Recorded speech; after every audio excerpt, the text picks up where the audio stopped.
Welcome everyone to our November workshop. We'll change our agenda around a little. We'll put the executive session at the end. We're going into executive session to discuss the lease of real property and an employee grievance. When we come out, we're not going to be making any decisions, so we'll just come out of executive session and then adjourn. So we'll move that around so you guys don't have to wait around. Good, thank you. Thanks, but don't forget your hat. You have to pull, thank you. You're still sleeping. First thing we have is consider adoption of New York State Department of Transportation Firm 1 undertaking for state roadways. This resolution is, it expedites the process for opening up any roads that are on state property, like state roads. We have two right now. One is in Nelsonville and one is for Haldane on 9D. And what you usually have to do is go through this individual bonding and permitting. And so what this does is we just have to take out this one permit, which will blanket cover any openings, and it's basically the regulations that we have to follow for that. So what this does is just skips a step. We can move ahead without having to bond each one or have individual residents bonding for the road work. And I just got this today. It's an explanation I got from Greg, and talked to Mary a bit. But if you need any further information on that, I would contact Greg. I think he's the one that was. Every time he goes out to open the road, he has to go through this whole process. So this should streamline everything. So in so doing, I don't think I have to read this whole resolution. Do I have to read this whole thing? Okay, so I'd like to make a motion to accept the Perm 1 condition stated in the undertaking document resolution and authorize Mayor Morandi to sign the undertaking document. I'll second it. All in favor? Aye. Aye. It doesn't say roll call, so I imagine we don't need one. Correspondence, we have a number of quick ones here. Well, that one isn't so quick. One is from the parish of related Loretto. They're going to be undertaking some extensive work on the exterior of the church, and they were just sent a letter informing us of this and informing us of their engineer who will be working with them, and they'll be, these engineers will be authorized to represent the parish, and they'll be applying for any permits, whatever needed. So thank you for the heads up on that. We have one from Ms. Jennifer Simard and husband Brad. This is a thank you, so we'll read this whole one. First, apologies to any name not included on this thread who should be. We just wanted to say, in ordinary time, when we don't need anything from you, thanks. Thanks for the job well done refurbishing our street. In the spirit of you're only as strong as your weakest link, Sweet Furnace was definitely in need of some tender loving care by most common sense standards. It's such a pleasure to round the corner from Maine and see the difference. Most of all, thank you again for responding with such alacrity, a word I'm not familiar with. Jennifer wouldn't have a word like that. Speedy and coordinated. What's that? Did you do your homework? Journalism major. Okay. An understanding of the severity of the problem when the street was flooding mid-process and on a Sunday no less. It went a long way in helping all the residents not only cope with the problem, but to be heard and be taken care of. We look forward to handing out candy this Halloween night on our freshly made over sidewalks and good-looking streets. Sincerely, Jen and Ben. Thank you. Next we have a long letter, which I won't read the whole thing. It's from Laura Kaufman on Pine Street. Basically, she wasn't aware of the street closure, and I'll read the whole thing. I'll do it quickly. Go for Is the morning after Halloween and Pine Street is a mess. The hordes of people who walk by our house have left their mark. Our house at 29 Pine Street is one of two on our block that gave out candy. The others were dark and mostly weekenders staying away. To my surprise, the police closed our block to car traffic last night. As ever, there were literally thousands of people coming to our door, many after we had shut our lights. I cannot imagine how someone on Parrot could describe their night. We enjoyed the first couple of hours of the night, greeting villagers and visitors alike. We buy about 700 pieces of candy. Our friends at the epicenter of Parrot Street reported giving away 2,500 pieces last year at a rate of one per child. Seems that we have become a citizen-run tourism hotspot, a Rivertown theme park.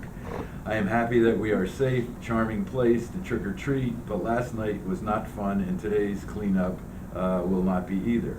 I'm asking the village to address how this once manageable tradition has become a destination for the region and to join the police, the village, and interested residents together so we can know what each will do. We need to help to keep this runaway pumpkin contained. The police did not inform us that our block would be closing. I can imagine why they did this. Last year, middle schoolers planned a secret game of war centering in the intersection of Pine and Parsonage. They were armed with loads of silly string and shaving cream. I heard them breathlessly declaring that a rogue player had introduced a BB gun. The outcome of last night's unannounced block closure was a message that our street and sidewalks are condoned fields of play. I am curious to know if officers were actively preventing the mild vandalism. This morning I called Ms. Sari and asked if crew from the highway department could come help. She was sympathetic and we'll see what she can do. I am as upset with the cleanup as I am with the growing numbers. How many thousands more will come next year? How do we disperse the impact on our few blocks? How can we remind visitors to respect our houses, to visit other areas of the village? Right now I feel like a one-house tourism agency in a chain of other houses, creating and cleaning up after a magical night for thousands. It is sweet until it stinks. Sincerely, Laura Kaufman. I've not talked to her. I think Lynn has. Yeah, I spoke with her today. I do not know what the damage is she's speaking of, or... No big. Every November 1st, I take a quick cruise around the neighborhood in the morning and then in the evening. And most people clean it up. I mean, it's pretty much cleaned up now. There's a lot of shaving cream around. But I did talk to Ms. Kaufman in my afternoon walk today. It's a fun time for so many people and so many kids. Since her house and her front door is virtually on the sidewalk, I think she catches a lot more noise from the crowds walking by than I think those of us whose houses are, we have front yards. I didn't notice a lot of vandalism. I didn't really notice any vandalism really other than shaving cream.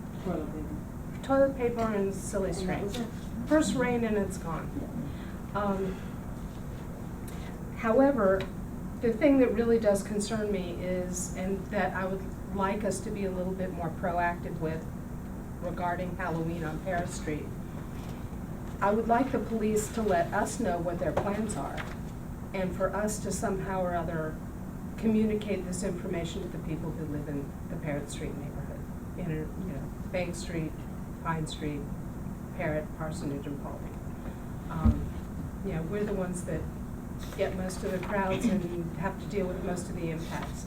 I did notice last night numerous vans arriving in our neighborhood with, it was like a clown car of kids like tumbling out of these vans to go trick-or-treating.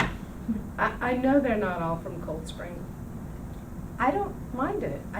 To me, it's a lot of fun, and I know a lot of people feel that way. Ms. Kaufman seems to think, she's spoken with some new residents of Parrot Street and feel that they're kind of being roped into participating in where they might not necessarily want to. I think our real estate agents who sell the houses on Parrott Street are obligated to tell their potential clients that that's what happens there. And, you know, it's an impromptu block party and pretty much everybody gets on board and has a really great time. And, yeah, it's a little messy for a day, but it's not that bad. You know, I think, you know, I've never been to Parrott Street. I mean, Parrott Street is closed every year at Halloween, and it's Yeah. not something new, you know, that it has never been closed before. They close Pine. If they close Pine, but Laura said there were 1,000 kids on her block. So if there's 1,000 kids walking down the block, you should close the street. Yes. You don't want cars down there if there's 1,000 kids down there. Because, you know, so it may not be that they planned it, they may have done it because of the traffic. I mean, I don't It know. was I done haven't spoken fairly to- early, and they you know. closed Bank Street too, you know, and, you know, by 5 o'clock, the streets that are closed are closed. I'll talk to, I'll have a conversation with George, Yeah. Officer in Charge Mhm. Kane, and we'll discuss that and get notifications out next year. And we I also just need- encourage her to talk to her neighbors and take a proactive view and come before us and I mean, next I year don't- in what are we September gonna do? and let us know Outlaw what happens. Halloween, I mean, seriously, this has always been Halloween on I Parrott know. Street, always been And Halloween around there. kids the world round blow off steam on Halloween, you know, I think I it's mean, a I was- healthy way to do it. As everybody's pretty much said, you know, shaving cream and maybe some silly string. There was no eggs, there was no damage, there was no damage to no houses, no cars, none of that stuff. I think we did very well. You know, Yeah. the kids were peaceful and calm. There were no eggs this year No. either. Other years they've had eggs, Yeah. but there was no eggs And I think it was this year. fine. I think it was a very, you know, very calm night. The kids, if it was only shaving cream. you And know, it's just all take the done first by one. 9 o'clock. I mean, they Yeah, start nobody showing was- people there the was way at no- 9, so. No problems. You know, I mean, I got to a certain point when I ran out of candy, I shut my light. Went Yeah. upstairs, you know, that's just what happened. All right, so I'll follow up with George Kane, I'll get back in touch with Laura, and to set up a notification next year, and go over a whole plan, and see what we can do. Just to notify, I don't see a way to curtail the numbers. If somebody has a miracle No, I don't think- way to do that, Yeah. let me know.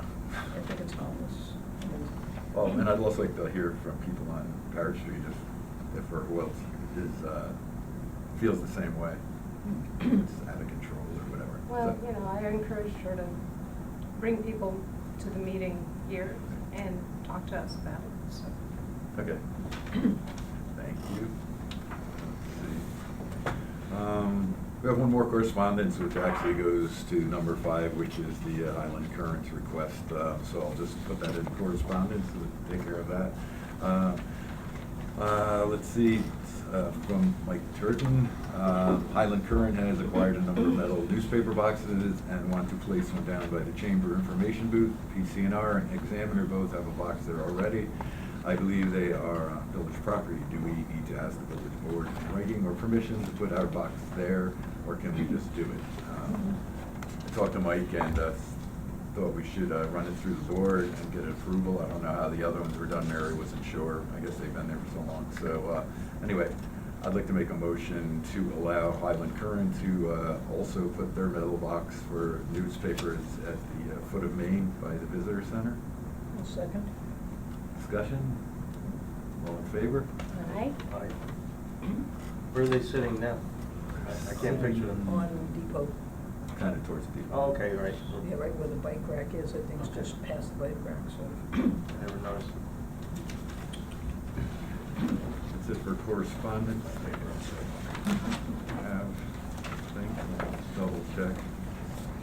We do have one which, a correspondence which goes also to number 6, which we'll table for tonight from James Hartford regarding retaining wall at 178 Main, next to the Sunoco. Sunoco station. There's a water runoff which is coming through some village property, so we'll get more information on that. But there was also a note from James regarding that and the problem that's causing. So we'll look into that, and Steve's talked to James and works there, so we'll I do. we'll keep him up to date and we'll work on that. Let's see, next is approval of minutes. Let's see. Approval of, I'll make a motion to accept the minutes from the monthly meeting 10/11/16, Village Board. I'll second. Discussion? Discussion, yes. Yeah, there's two things that I noted on the second page near the bottom. Underneath where it says mayor and trustees, where it starts, early made a motion to grant Hartford conditional approval, or Hartford is spelled wrong, so if you wanna just adjust the spelling on Hartford. Got his hand? I think that's not right. It should be James, it's referring to James Hartford, this one here. Oh, okay. Okay. The second paragraph underneath mayor and trustees. Okay. Got it. Got it. Okay, and on the third page, the top little bullet there says, B. Morandi noted that the recent Cold Spring Chamber of Commerce mixer included a moderated discussion about the future of the organization. That mixer is actually happening tomorrow night, so it wasn't a recent, it's the one coming up tomorrow, as far as I understand, is that correct? Yeah. So that mixer's for tomorrow night. And it's at Glenwood, I believe? Or is it at Yes, it's at Glenwood, Yeah. yeah. At 6 o'clock. That's all I have. Okay, Marie. Somebody had to wish she wasn't here. Somebody had to step in. She'd be proud of you. All in favor? Aye. Aye. And I vote aye. That's the only minutes we have, right? I think so, that's the only one. Yeah, I think that about wraps it up.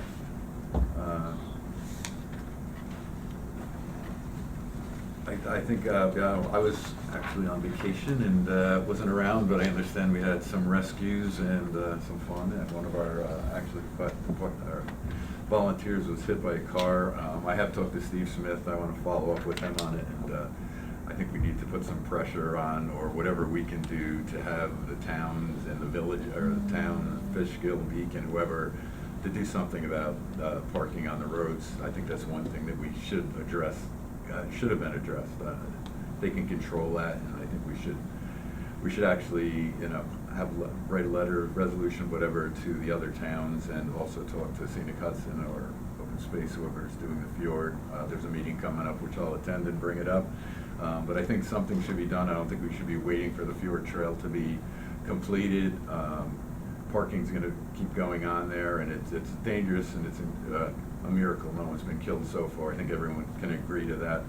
So I really don't see why they can't, you know, close parking on the roads. I don't know if it's a DOT, I'm sure you have to do something with them, and signage and whatever, but they do have 2 parking lots now, and I think that they should limit the amount of people, to do 2 things: limit the amount of cars, limit the amount of people a little bit. You're not gonna stop the foot traffic, but will definitely help if those cars aren't there on the side of the road. So I was a little disturbed by hearing. I'm surprised it hasn't happened before. And to have a volunteer, you know, hit is another story. I've also heard that the person might have been talking on a phone. I'm not sure if that's true or not. Yeah, she was talking on her phone. Hearsay, but I can't verify that. But anyway, that makes it even worse. I will say that's one thing that if you've ever been in an accident and gone out, and I was one of the first people there and tried to direct traffic a bit, and it's something, you take your life into your hands when you do that, regardless if you have a hat on, a flag, or a flare, or whatever. People just do not care. So that's one thing that you have to respect, among many others of our first responders, is that they actually, when they're on the road there, people really don't care. Isn't that the state police for that road though? Like this? Yeah, but our firemen work there. I know, but in terms of dealing with the parking and all that stuff, wouldn't that be who enforces? Well, I think it goes, parking would be partially through the town, whoever's jurisdiction is in. I mean, that's from the, here to the Breakneck would be the town. And then I believe after that's Fishkill and Beacon. Okay. And then I don't know how it works. I mean, if it goes through, I don't think it's state troopers, so it'd be either. I know up in New Paltz and the Schwangunks up there, the state police do all the ticket writing and all that, because it's a state road, it's 4455, and they enforce all the parking regs. But we would It's a state need, highway. we'd have to have the regulations before they can Right, enforce them. I understand, but I just didn't know if that was, if we have to go through that, or they just, we tell them what the rules are and they. Well, I think if you wanted to not have parking, you'd have to have no parking signs, which then probably goes to DOT. So, I think we should look into it. I mean, I'll talk to Steve Smith about it and see what we can do on that. But I think everyone agrees that something needs to be done. mean, Yeah, it's hairy driving through there on the weekend. well, we drive that road twice a day, every weekend of the year. And we do it 6 o'clock in the morning, 6 to 7 o'clock in the morning, and we do it about 3 in the afternoon, both Saturdays and Sundays. And, you know, by doing that, it's really easy to gauge, you know, how many cars are there. And it really, it's alarming the way people park, you know, on the shoulder where there really is no shoulder. And they just open their door right into traffic, you know. Yeah. With their kid. Well, that, and also. Putting their pack on in the street. Yeah, and also, you know, they walk on the guardrail, like doing the balance beam thing, and there's no way to stop people from being foolish, but I think a good first step would be to have no parking except for in those parking spots and heavily ticket it and tow it.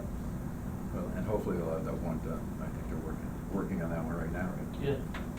Has the town board discussed anything about parking on the roads? No, really haven't. I know, you know, this first part of the Portage Trail was on the other side of the tunnel. There's plans for that parking, Right. parking out there and parking on the side of the road as well. Right. I don't know exactly when it's even going to start, but that's as far as we got with that. But Yeah. I totally agree. I mean, it's a hazardous situation down here.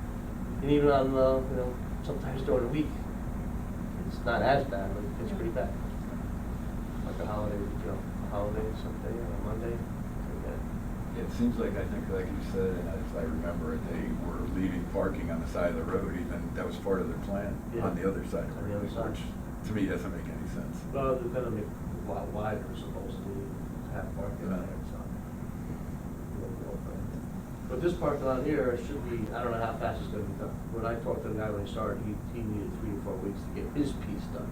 Right. So, it's going around about 2 weeks now. Seems like it'll be done for next season. Is there a plan to put parking meters there? Oh, no, there's no parking. It should be also put on as a way of paying. If we don't have, Yes. if Parks doesn't have the money to put people there, then that's one way you can make some money. So Definitely. I will bring that up do that. also at the meeting. It would also restrict the number of people that are up there on these really busy days. If they can't find parking, you know, they're gonna hike another trail where they Yeah. can't park But I made a call to the New York, New Jersey Trail Conference about this too.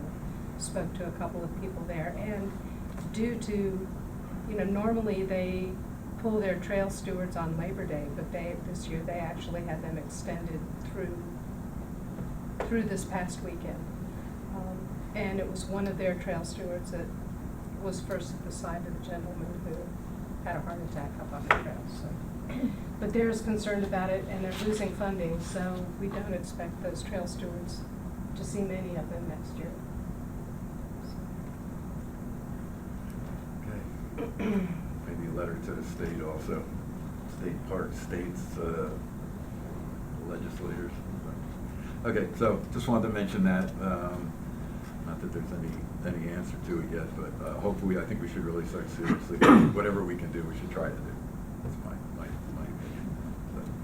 So, and last, you know, we moved the motion into executive session, so we will do that now. And as I explained earlier, we will be going in to discuss lease of real property and also employee grievance. We will not be making any decisions.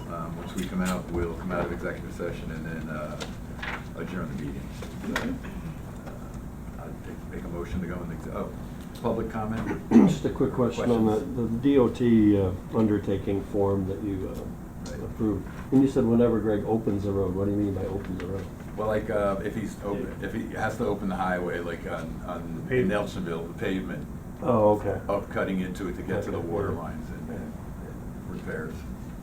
Right Thank you. now, I think the residents have the bond right now.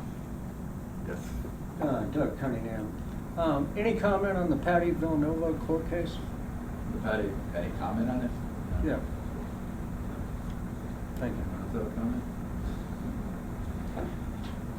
Anything else? Okay, so I'll make a motion to go to executive session to discuss lease of real property and employee grievance.